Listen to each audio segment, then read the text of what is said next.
listening to Lucky Hawk Talks, the show where Lucky Hawk talks. Now here's your host, Lucky Hawk. Hello and welcome to another classic edition of Lucky Hawk Talks. I'm your host, Lucky Hawk, and today's episode comes from October 24th of 2014. And I'm speaking to actor Sean Whalen, who you may recognize from the first Got Milk commercial, Batman Returns, Lost, Halloween 2, Waterworld, Never Been Kissed, Charlie's Angels, Brooklyn Nine-Nine, and my personal favorite, Wes Craven's The People Under the Stairs. So listen up as Sean tells me all about his career in the world of acting. How did you first get into acting? I first got into acting as a young, I got into it, I remember in kindergarten, they had a strong man in the circus, and we had a circus in our kindergarten class, and it was all, fake and pantomime and all this stuff, and I, pretended that I was the strong man picking up the huge weights, which are actually, two little circles on the end of a stick, and totally pantomiming it, making it seem like it was super heavy, and the class loved it. And so I thought, wow, this is really fun. Then I went on in 5th grade. I remember starring in and directing a version of Rumpelstiltskin, a kid's play. And I remember sliding out on the stage when I was finished to get the applause, and I got a huge standing ovation. And I thought, okay, this was pretty cool. I loved getting the attention. Plus, I was the youngest of 4 kids, so anything to get more attention was always cool. You studied in the Groundlings Theater, correct? Yes, I did. What was your time like there? It was great. It was, it was a long time ago. It was with Lisa Kudrow and I did the Sunday show together. A lot of great people were there. I went through the program really quickly in 2 years. It's very hard to do that these days. It takes 6-7 years to even get through the program these days. And everyone was super supportive, really nice, really supportive. And now that it's, become kind of a hotbed for Saturday Night Live, it's definitely become more competitive. More people are, it's more businessy in terms of the people aren't necessarily as supportive. Not the teachers of the school, but the students. They're really competing I want a shot on this Saturday Night Live. And we were all just fans of each other. We just loved to watch each other's stuff. We would always finish our skits first and get changed for our next skit so we could run around backstage and watch the other people perform because we just loved everybody's stuff. It was just a nurturing, fun, awesome place. I loved it. Your first big break came in Wes Craven's horror classic, The People Under the Stairs, as Roach. Yeah. What was that? That was my first movie. What was that experience like? It was fantastic. It was, I had an acting coach at the time, and he coached me through, really let me understand that Roach was not just a crazy little cackling boy, but a real person that, was kind of heroic in his own way, brave in his own way, and very childlike in his own way. He still held on to his childhood, even though, these horrible things had happened to him. And Wes really wanted to nurture that from an acting point of view. He really wanted to make that all the actors and all the situations real, even though it was a crazy situation. I mean, acting definition is acting truthfully under an imaginary circumstance. And that's really what he strove for. And he kept the set very casual, very mellow, and really safe for us to really get into character. And I remember my death scene, he gave me time to prepare for that emotionally.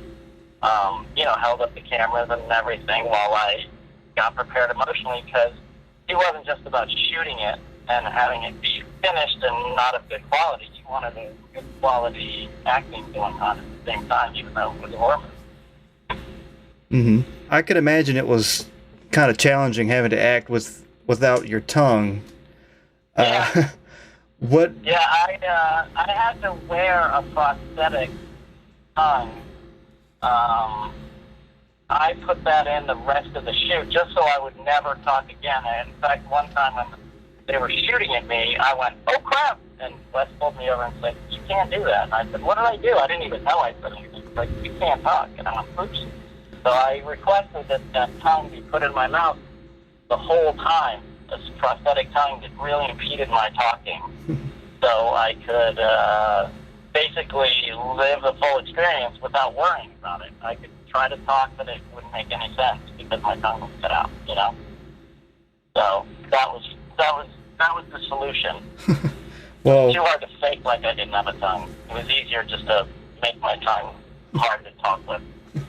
well, speaking of hard to talk, you were in the first Got Milk commercial that is the only reason I know who shot Alexander Hamilton to this day. Yep. Did you have any idea that campaign and commercial would become so successful? No, I had no idea. I really didn't.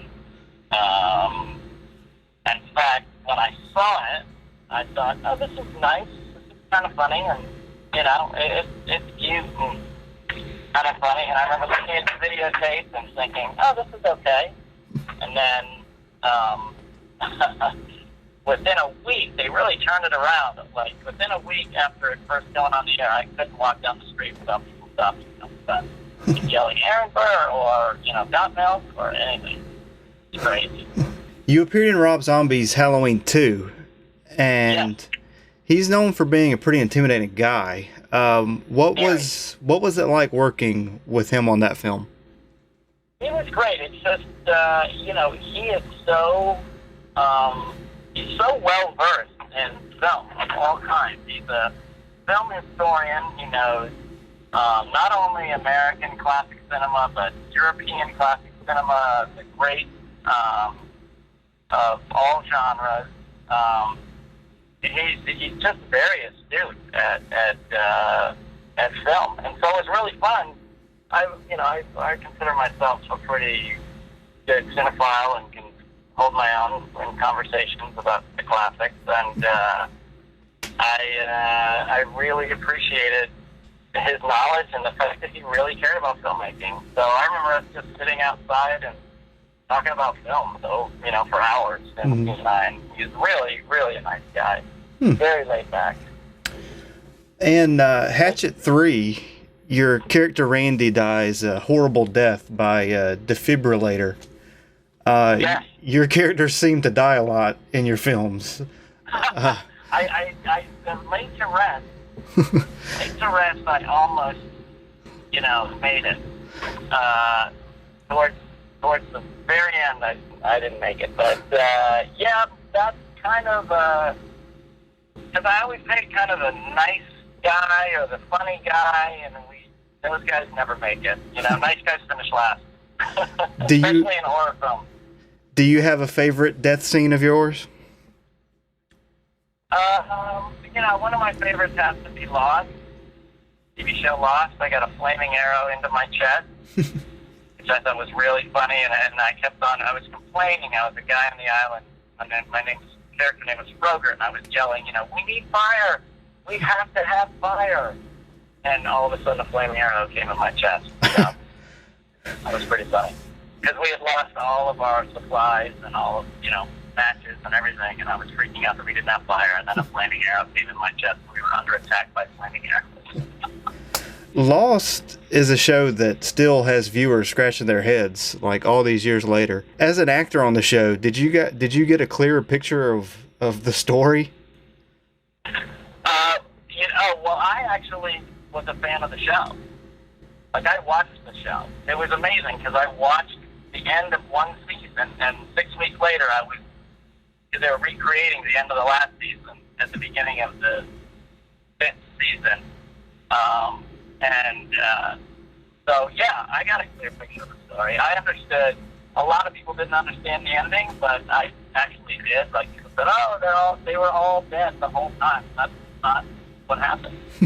They had lived on the island, they had lived their lives, and then they died, and then they were stuck in purgatory until they all came back together. So, It was, and I confirmed that, believe me, with the Eddie Dixon and Adam Horowitz, who were writers on the show.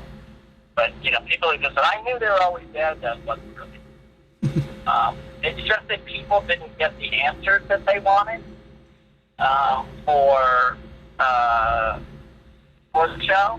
So I think people they went for the emotional journey, and I think people wanted more answers than they did an emotional journey. Mm-hmm. So, it's really a preference.